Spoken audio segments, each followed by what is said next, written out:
I think the banner says it all. 12-time world surf ski champion. I said world champ twice there. Oscar Chalupsky. Welcome. Honored to speak to you. Thanks for joining me. Thank you, Jono. It's a pleasure. I mean, as I say, our paths have been crossing for many years and we just haven't bumped into each other, never had time, It's a big problem in life. Absolutely. I want to get straight in it because just before I push record, you were telling me an epic story about how the banting movement started, which I had absolutely no idea about. So what happened was my friend Eric Borgness, who actually happened to diagnose my friend with pancreatic cancer after he went to Sloan Kettering and everything. This radiologist who was living in Michigan at the time said, no, you've got pancreatic cancer. And he's a bright guy and he's always studying and he's a good paddler. And he told me in about 2009, 2010, he says, listen, the way forward is keto diet. And I said, what? He said, no, you eat fat and thing, and eventually you change over your whole body system so you only burn fat. So I emailed and actually got that email still, and I'll send it to you. I'll find it again. And I emailed Tim. I said, Tim, because Tim actually did some of his thesis on me. I never forget. In 1980, he was talking about waterlogged, and he did the whole thing with me doing the Port Elizabeth East London race, where I raced again, even those days, on nothing. I did 5 hours in 40 degrees heat, and I had a sip of Coke for 5 hours. He said, it's impossible. This is not how you're supposed to do it. So that's another story. So that's how I knew Tim so well. So from 1980. So that's why he became my thing. And I never, ever, funny enough, and we'll talk about that as well, never carb loaded. I didn't believe in it. I said, hey, how can I change my diet just before a race? I know my training, what I'm doing. How can I change this? And no way, I didn't do that. So I gave that email. I sent that email to Tim, and he said, "Hey, no, I don't know." And then I was flying in the airplane, and it wasn't 6 months to a year later. He says, and in a Discovery magazine, which is even worse, it says, Tim Noakes says the real way of eating is to go into a state of Banting, which William Banting, and go into ketosis. And from that day on, I've sort of studied ketosis and study nutrition flat out. I mean, I listen to books and I read books flat out. But it was interesting that he says, he doesn't know about it, so he didn't poo-poo it at the start straight away. Yeah. And he always tells a story about Paula Newby-Fraser saying, what about this fat diet? And he misheard her, and she did it, and she won many, many races. And that was the change of me. So that's why in 2012, on ketosis at age 49, I won my 12th Molokai win. Yeah. So that was the thing I wanted to get into was your track records. It's not just that you weren't like Bruce, who won 9 comrades, but like over 12 or 11 years. It's over 30 years, it looks like. Yes, I was 30 years. So I started in 1983 was my first one. I was 20 years old, and I was racing this guy, Grant Kenny from Australia, who actually, and this goes back 5 years, because with apartheid, couldn't race against anybody. So Grant, I won the junior and senior Ironman in 5 years before. That was the first time it ever been done in a national event. I'd done it in Untitled Champs. I was like the first guy. And then I did it in a national event in South African Life-Saving Champs, junior and senior Ironman. And then 3 months or 2 months later, Grant Kenny was on South African SABC, Michael de Morgan, one channel, out of Australia. Grant Kenny from Australia wins junior and senior Ironman. Meantime, I'd done it a month before. So from that day, I hated him. He didn't even know about me. And I just hated this guy, Grant Kenny, because he got all the accolades. And I would hear stories how he was the Nutri-Grain man and he made tons of money. And I was still properly an amateur sportsman. But what happened was I went over to Australia in 1983, and there was an Ironman race. Supposedly, Grant Kenny was going to be there. And lo and behold, he never even knew about it. But he had won this Molokai race 4 years in a row. And he was going to say it. So that's where my whole life changed in 1983, where I changed from, I was on a rugby bursary with Natal University, a rugby bursary playing for Natal schools I played for. And then I was doing a BCom to do a CA. And there I was in Hawaii in May for this race, this Ironman race. And they told me about this Molokai race from Molokai to Oahu. And they said, they guarantee Grant Kenny will be there because he has won it 4 years in a row, and he's the bronze boy from Australia. I said, I'm going to stay. So I packed in all my varsity, packed in everything, shipped my boat up, and let me take this guy, Grant Kenny, who I've been trying to race for 5 years, and because of apartheid, no chance. So our first race, and he probably didn't even know who I was, was the Molokai in 1983 at my age 20, and I beat him by something like 13 minutes, and he beat his own record before. But he also said, "No, I'm not. I wasn't actually fit for this race." Oh, really? Yeah. So did you? So by default, so let me just get the psychology right here. You went over there to beat your like arch enemy and happened to have won the world champ at the same time, but the real victory was actually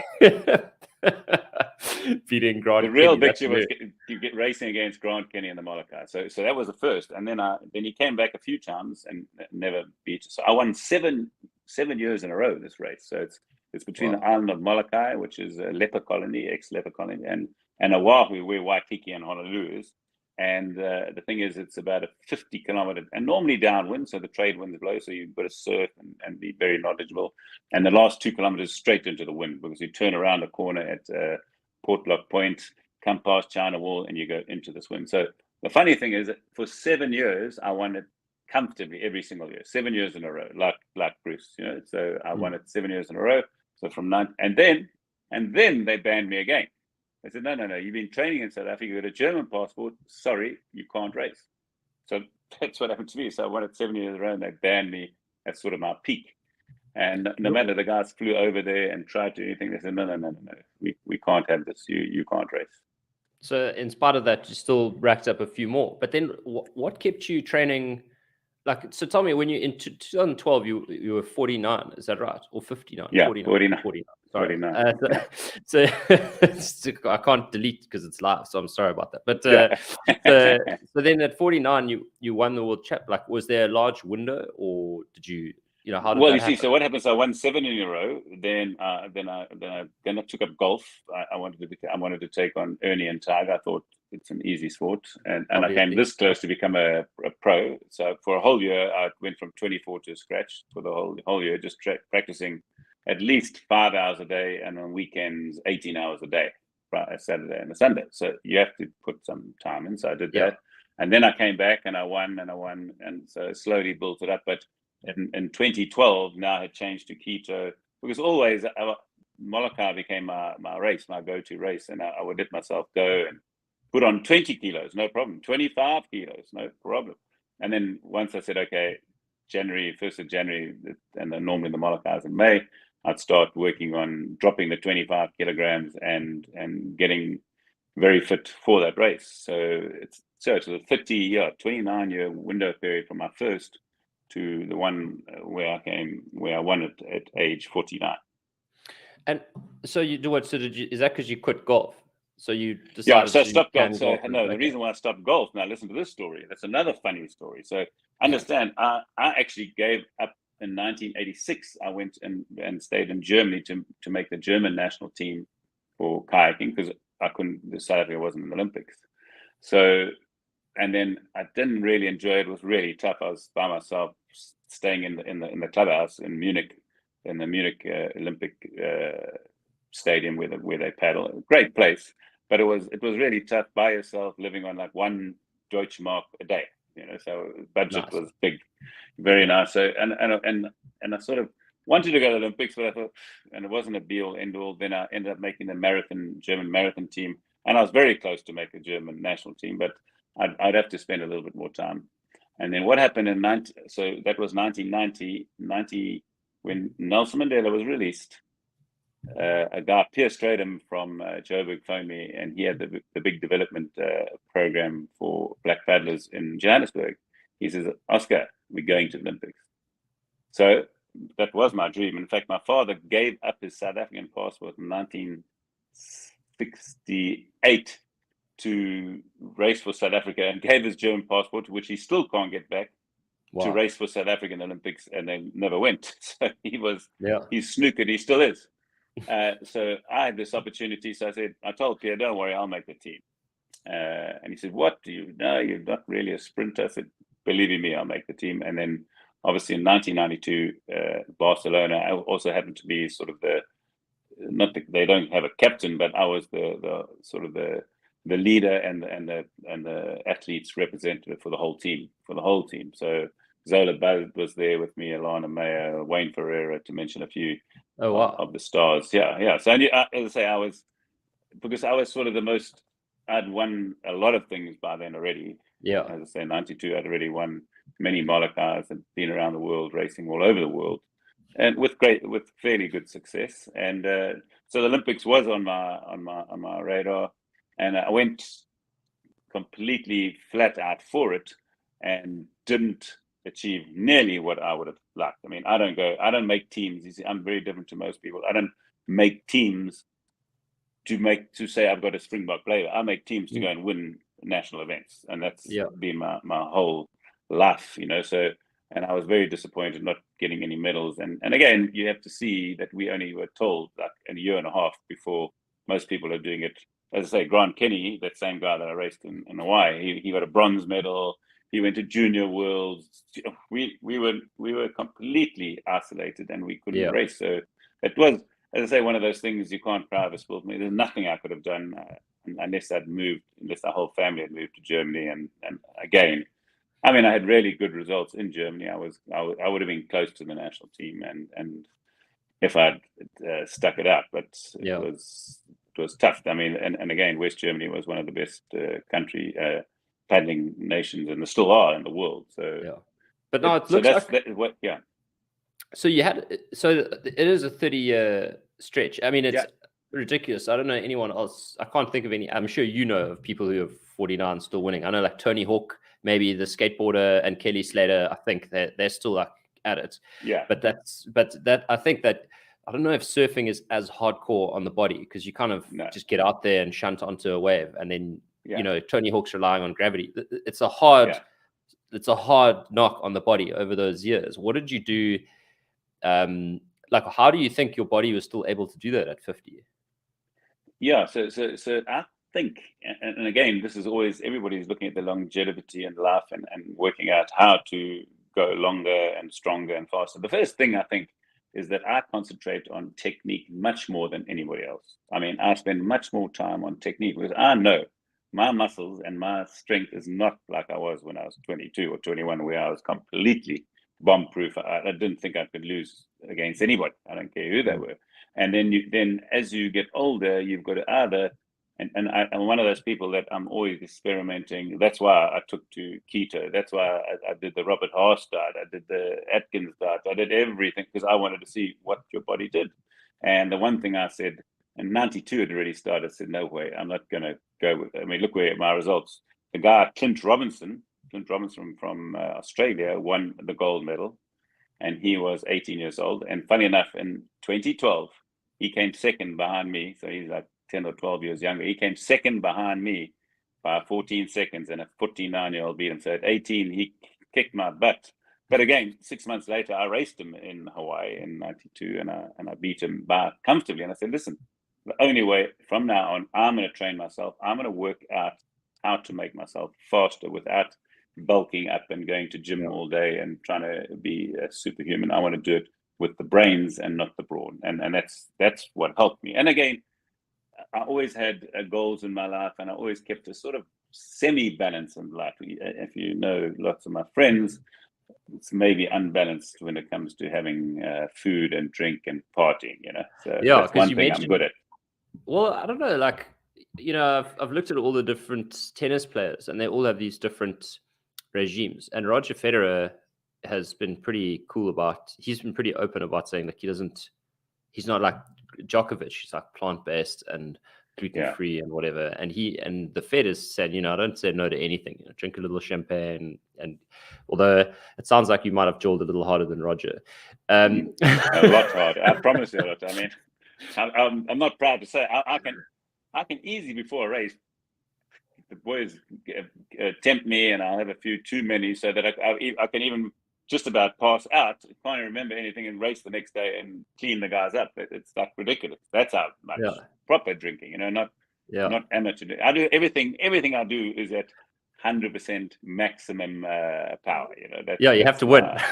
I have to win at everything. And the worst thing is that my latest one is have to win at having the most cancers. I've only got 2 now, so maybe I'll get another one. I don't know. Well, let's talk about cancer for a bit, because I think you landed on my radar just before you were on Carte Blanche when you were fighting cancer, and I actually sort of we connected online through that more than actually the rowing thing. Yeah.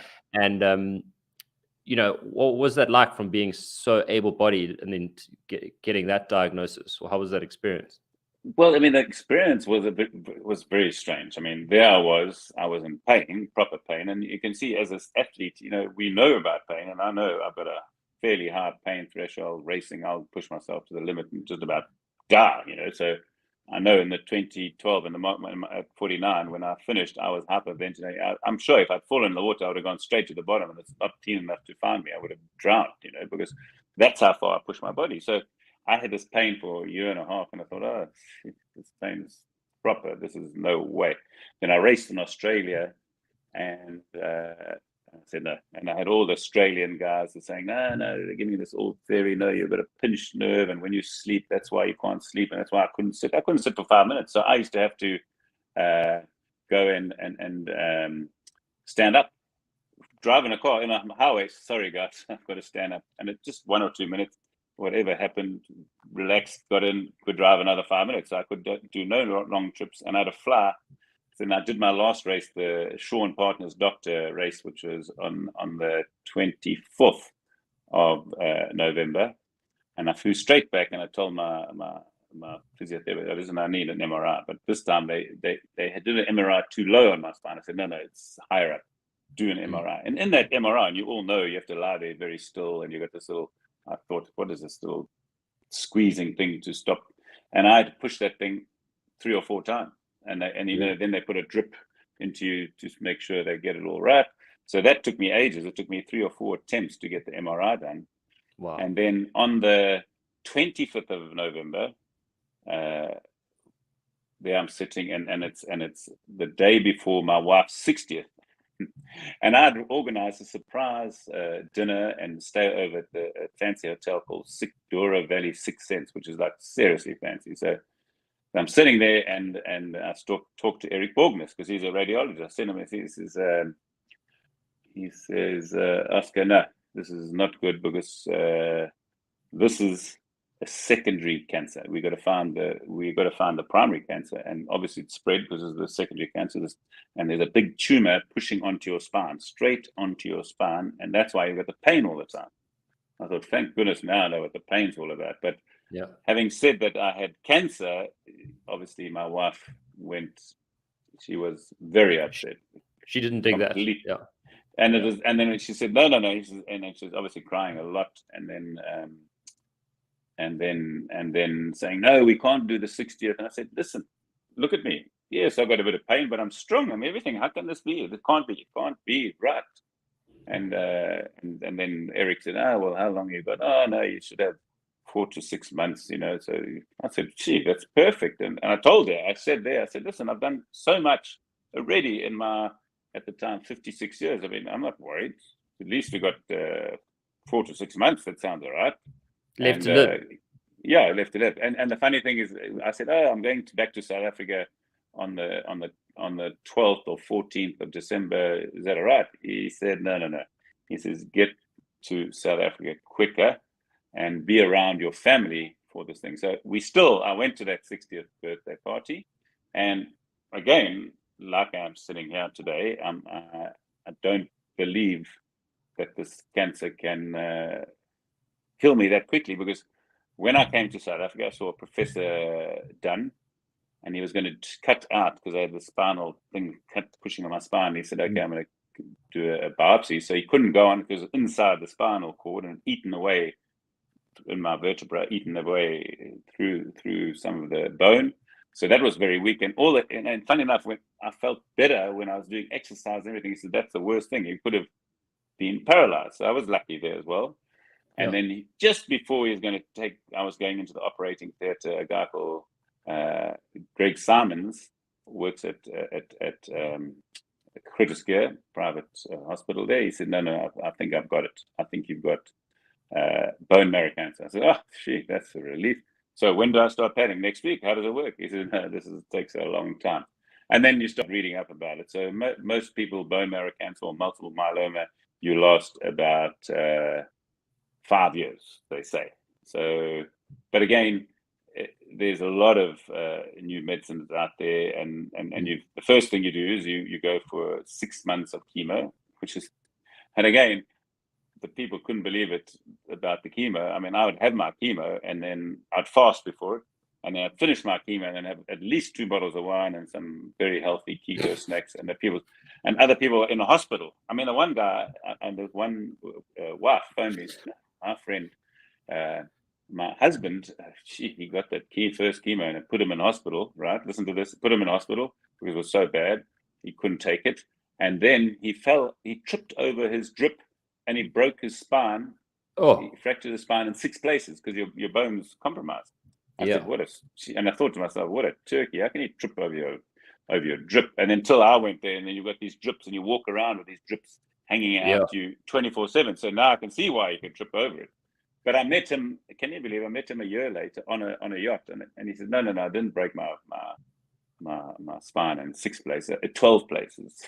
Oh, no. I actually met him, and now he's a friend of mine as well, because there's a lot of people fighting cancer. And the more you get, well, when you get cancer, the more people you hear have got it getting cancer, and it's happening all the time. So it is very strange. And for me, it's also very strange that I got it, because I'm fairly healthy. But again, I think these things came from the beginning when at 2 or 3 years old, I was making surf skis and in the fiberglass with the resins and the epoxies and things like that. So could have been that. And my mother was a smoker. You never know. I mean, as I say, all these things, you don't know what happened in your youth, So that was very interesting.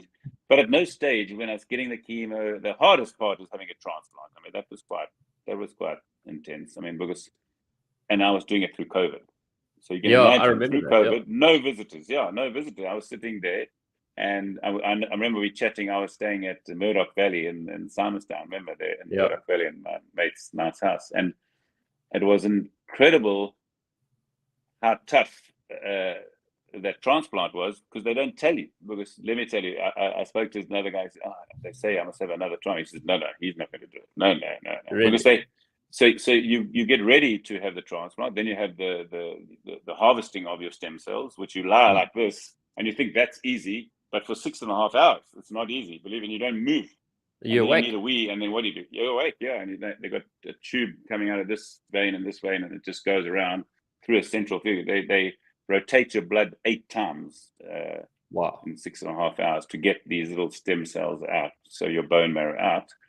And then my luck, I don't know how long it was, didn't even ask, 6.5 hours. Now I need a wee, and I'm bursting, so the nurse has to do it, because you lie like this, and you are, geez, that was fairly embarrassing. I didn't realize that was going to happen. And then once you've done that, then you get ready. So I was driving to go and get my transplant, and then they said, no, COVID, they've shut the transplant section down, come back again. And in a week's time, go again. So then I start the process, and it really does. And again, they give you such shit food and the thing. And I said, no. And the only thing I would have is eggs. And then the dietitian would come and say, no, you've got to have this, and this is the energy. I said, I don't want any of this shit. I don't. Yeah. Just give me keto stuff. I was having sardines and eggs. I didn't have any of the other food, Now, yes, I lost weight because I wasn't eating so much. And then you don't feel like, I had ulcers in my mouth, so I couldn't. Even drinking water was hard, So that's what you go to. Then you have the transplant. You have the transplant, and then you start going. I just wanted to get out of there, and I was out there within 2.5 weeks. And the furthest I could walk to start off with was like 200 meters. So 200 meters took me ages, and then it took me 24 hours to recover. So I would be sweating like. And it was the middle of winter in Cape Town, and I would be sweating like anything, and then do 300 meters, and I just slowly built up from there.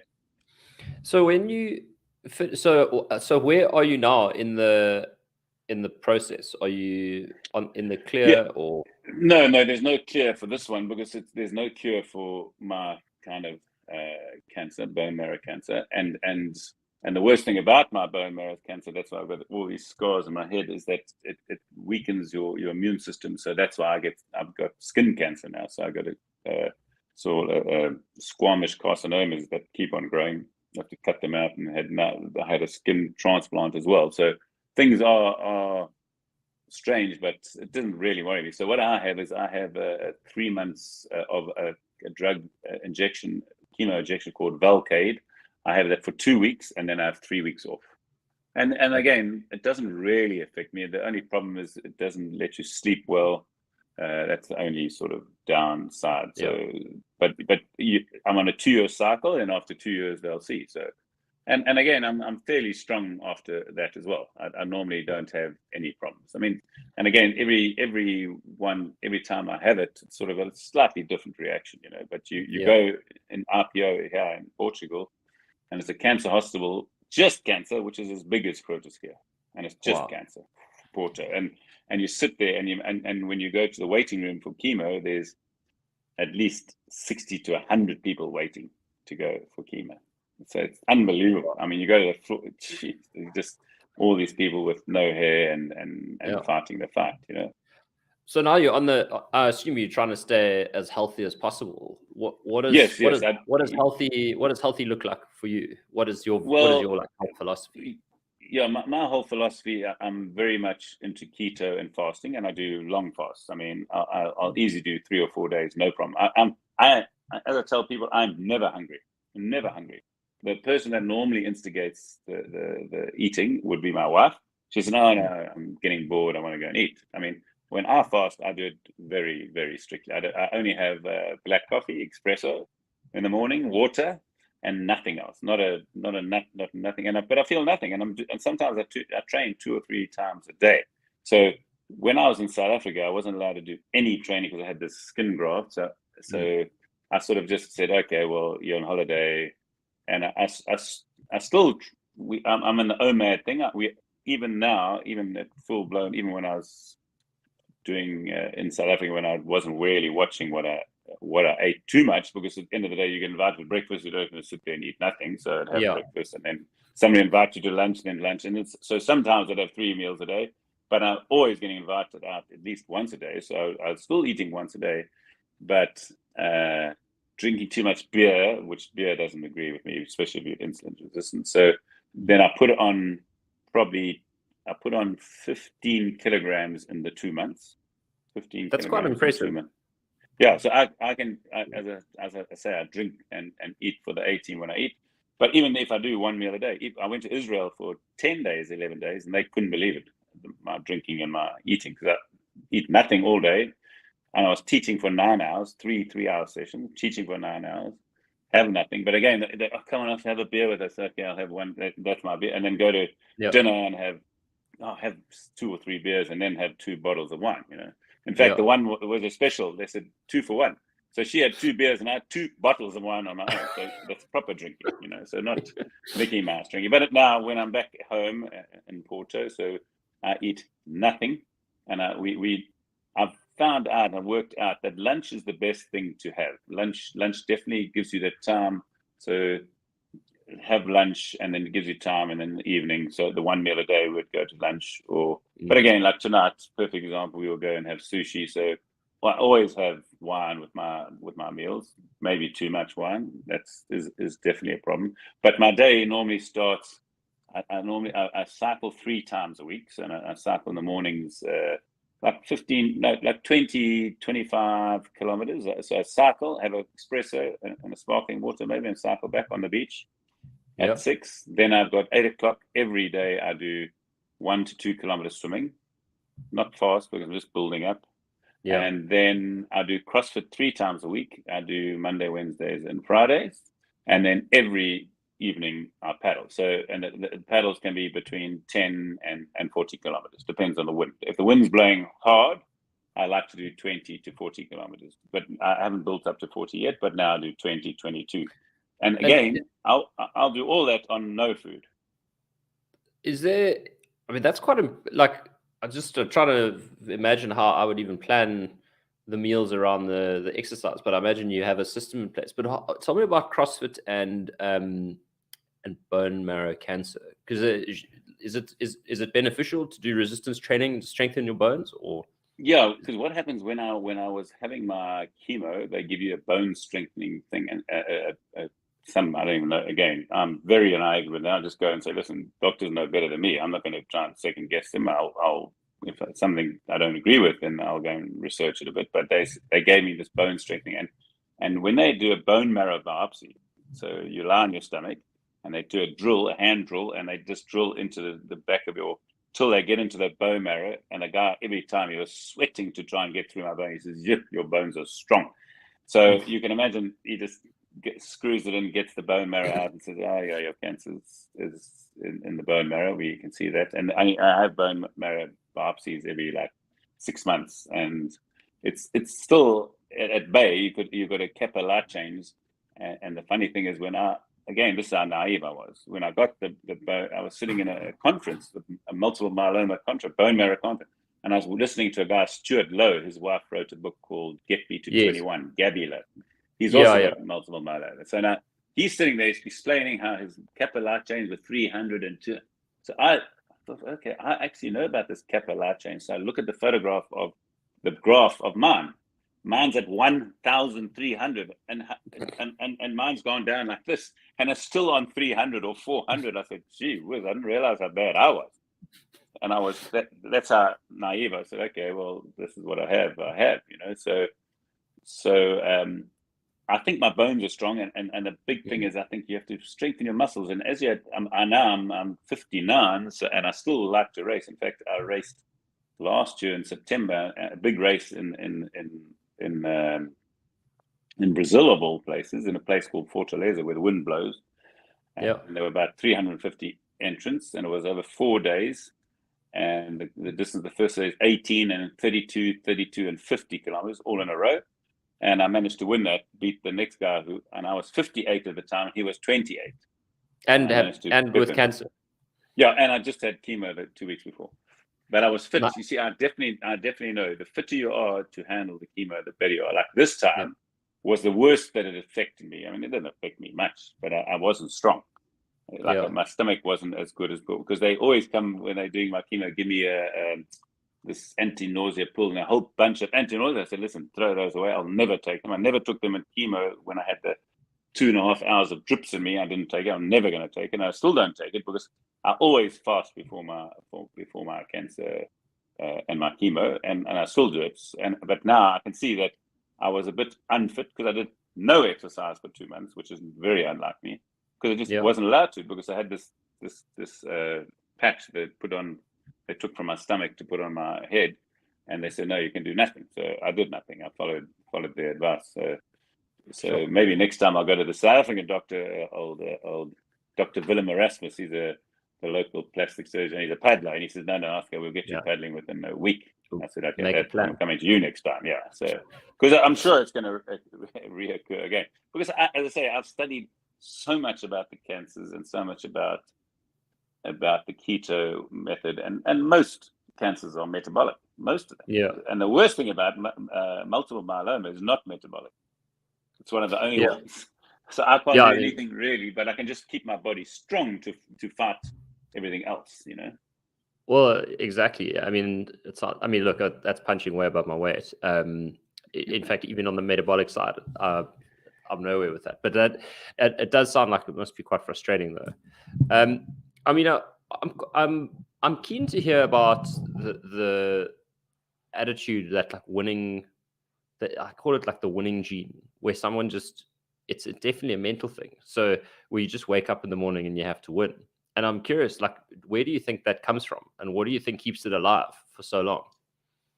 Yeah, so I mean, where it came from, obviously, my father gave me an incentive when I was 13 years old, which is also 12, 13 years old, to say, "Hey, if you win the Nipper Ironman, I'll buy you a racing bike." And from that day onwards, I was possessed for winning anything. I'm talking people said, "Oh, you can't play rugby." I go and play rugby. You can't play tiddlywinks. You go and play tiddlywinks. Can't play tennis. I'd go and play tennis. And again, the one thing is that I did, and I think a lot of people make a mistake, is that you can be as talented as you want, but if you haven't got a coach and you don't follow strict regimes of how to be the best in the world, you're never going to achieve it. I mean, you can be the best. You think you can be the most talented golfer in the world, but if you don't have lessons, you're not going to be any good. And you see, and my whole adage is that practice makes permanent, doesn't make perfect. Because if you're practicing shit, you're going to get shit.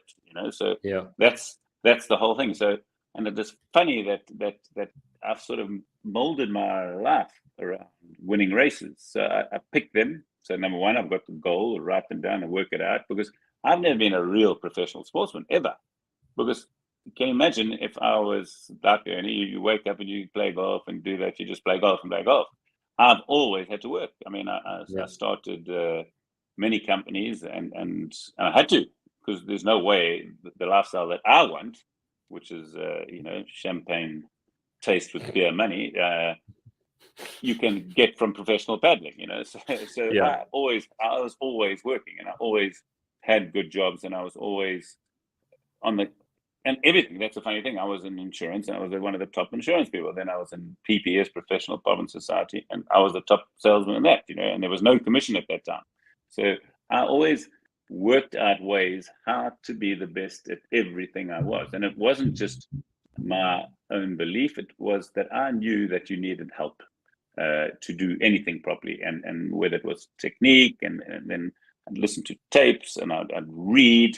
And that's why there's no excuse nowadays. Because if you listen, my wife gets mad. I'm always listening to tapes that are either biographies or motivation, and I'm always listening to them.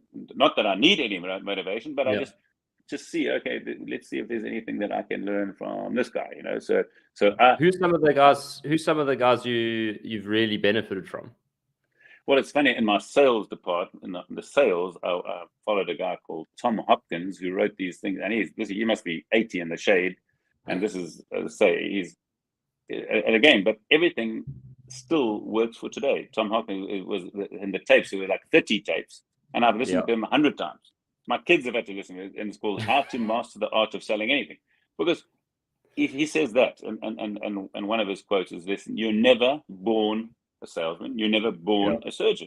You make your choices and make your plans, and you become whatever you wanted. So I wanted to be a CA, and the reason I wanted to be a CA, and I look at this, just that at that young age, I'd really say, because I'd looked at every Sunday in Times, they had the at the business section was the jobs. They were like that big, and and the biggest salaries were BCom CA. Oh, geez, I'm doing that. So from a young age, BCom CA, I didn't care about anything. So off I went, and in the army, I was already doing credits, and then I went to do a BCom CA. And along came the Molokai, so it changed my whole life. So then I focused on paddling, and then I went into insurance, and then became top in insurance. I started companies like when I started Epic Kite, it was the biggest Chalupsky manufacturer in the world, and now Nello is also the biggest kite manufacturer in the world. So everything I seem to do, but again, remember this, and I think people have to remember this, is there's nowadays with the internet, there's so many people that can help you out of these. People get depressed and feel bad. I mean, there's so many people out there to listen to at the moment. Can't remember his name. In fact, I'm listening to a guy, The Art of Arguing by Hendricks or something like that. Interesting, about how you arguing teaches you how to overcome. I think is that Harville Hendricks? Hendricks. I think he's a relationship guru. I think. Yeah, so something like that. And then, I mean, Humankind, whatever, Make It Happen, Andre Leonard. And I've got small books, Tribe of Mentors, Timothy Ferris. I've got The Boredom Slayer by Richard Mulholland. I don't know if you know, he's a famous, he teaches people how to talk. So I read and I listen to a lot of books all the time, and there's so many that you just keep on finding the gems inside it, and I'll listen to some, I mean, Unbroken was an unbelievable book, Unbroken. There's a lot of things in there. That's the guy by Louis Zamperini in the Second World War. Yes. Yeah. Okay. So there's a docu on Netflix, or possibly even a movie about him. It's a proper movie, and then the other one was like Seabiscuit was another one.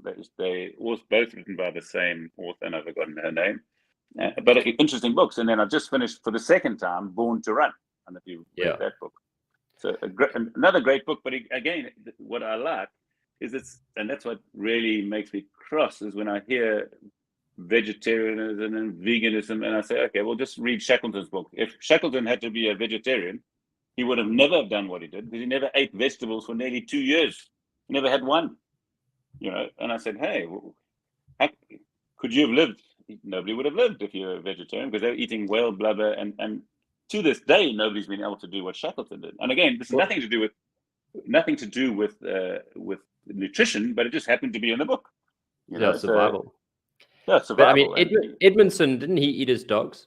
Edmondson on his way back from. Yeah. And that's why. Sorry, no, carry on. But understand. So I read these books not to try and see, but I just think, again, how good was this guy? This guy saved all those people, and Shackleton was magnificent. And then I love this. And again, this is what makes you so cross. And you can't blame the people saying, oh, no, you've got to do this, you've got to be vegetarian, and you help the planet and all this. And then you see, believe me, if you're in ketosis, you eat a fraction of what you normally eat. So that in itself helps the whole planet. I can easily eat once a week, no problem, and train and do everything. And then obviously, if I'm really want some extra power, and again, even when I'm racing, I always race fasted. So in the Molokai, which is now this blows away people. This is 52 kilometers, boiling hot. I have nothing. I have the night before, I have my meal full of fat and hardly any carbs. The carb might be maybe if I'm in Molokai, I'll have some of their Molokai bread, maybe one slice, but I don't even think I have that. But then I race 52 kilometers, no water, no food. And no food before. And I never bonk, because I haven't got these insulin spikes. I've got nothing. I mean, I always take this much water. I was racing the Caribbean as well, and I took about 150 milliliters over 3 hours in 45 to 50 degrees heat, heart rate at 160, 170 for 3 hours. Again, you can train your body. So I'm saving a lot of when there's a water shortage, it doesn't worry me, and when there's a food shortage, it doesn't worry me. Yeah, exactly. So that's why it's funny for me to say, oh, no, I'm fine, eat vegetables. I know when you start eating vegetables, you have to eat a lot of them, and all the time. So they're just killing all the vegetables to feed the people. So where I know I can have one meal a week, no problem. If it wasn't for the boring factor, And again, we've been influenced for all these years by companies. You could have breakfast, lunch, and supper, and then and a snack. Some people say, and a snack in between. So that makes everybody. And I'm gone completely opposite to that. So, and I think, and again, yes, of course, sometimes we make a thing of it to go out to meal, because now the meals taste better, and I still have my wine with it. So tonight I'll have some. I think tonight we're eating, which is now 2.5 days of fasting, which I was going to go till Wednesday, but I got invited out. So I'm not like a person that's like a religion. No, it's not a religion, and I think that's also why it's sustainable. It's not sustainable if you're like, oh, I can't do this. Oh, sorry, I won't eat this. I will eat it. If I go to somebody's house, I don't go and say, oh, I can't eat that. I eat everything. You got your mental health to look out for, and relationships, and I think a lot of people get that wrong when they think about specific dietary regimes. Obviously, if you're like celiac, then you shouldn't eat wheat, and and if you're diabetic, but often I think they take it over the line, and it ends up damaging. It's like how to the opposite of the personal development book. How to lose friends and alienate people. That's well, you're 100% right, because you're 100% right. So you can imagine this. Oh no, that guy Oscar, no, he doesn't eat. He only eats. He's vegan. Oh God, we got to think about to change our menu. It becomes like a thing where there's us who's coming around. We're just gonna bring a lot of wine with them. We're gonna have a lot of fun, and that's it. So now you're building the support structure where people aren't feeling intimidated of what you're eating and things like that. So that's why it's never. I mean, some people they actually want to try and learn how to eat keto. They actually want to, because they look. I mean, I've had so many friends. I've got a friend in London, and all he just used to send me, hey, Oscar, he was 146 kilograms, and he's about 10 centimeters shorter than me.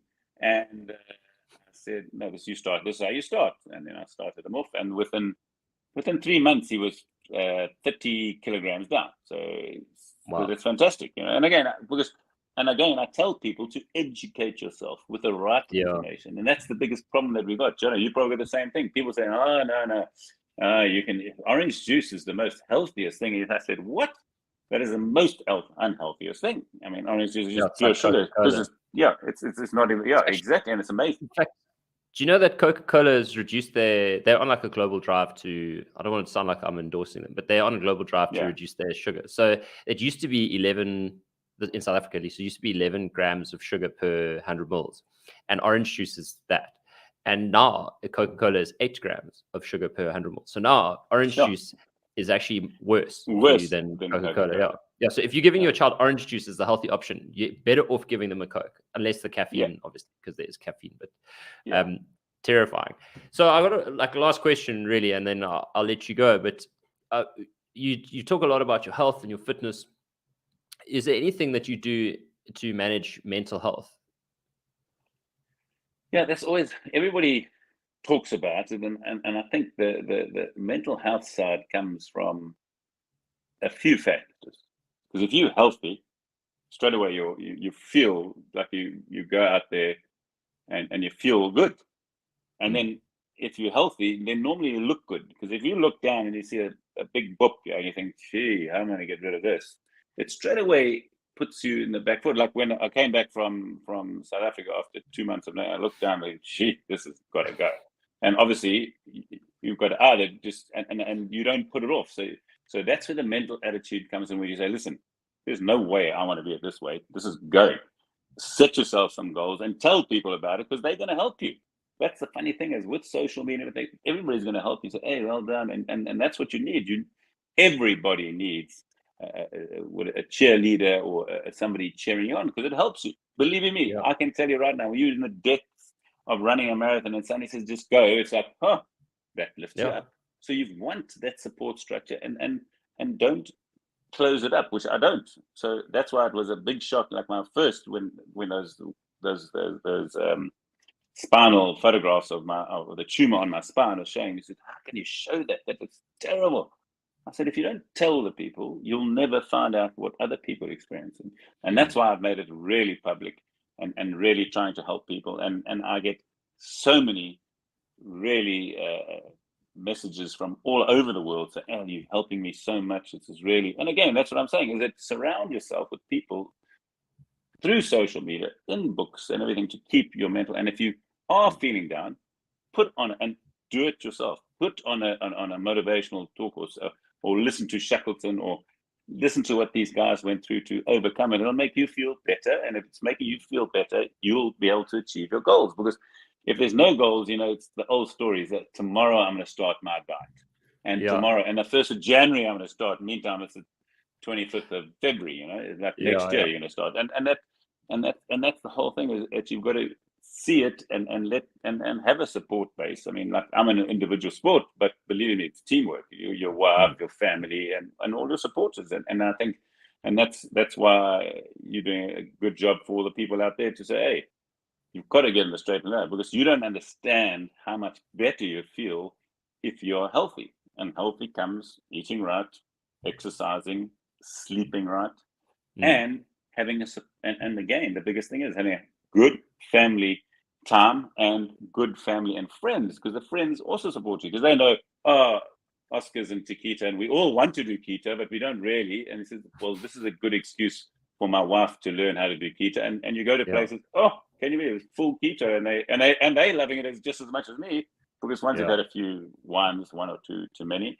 everything is perfect again. And that's how simple it becomes, is that you build your base of friends and family, and it just gets bigger, and you help more and more people. And through social media, that's exactly what you're doing, and what I try and do is that.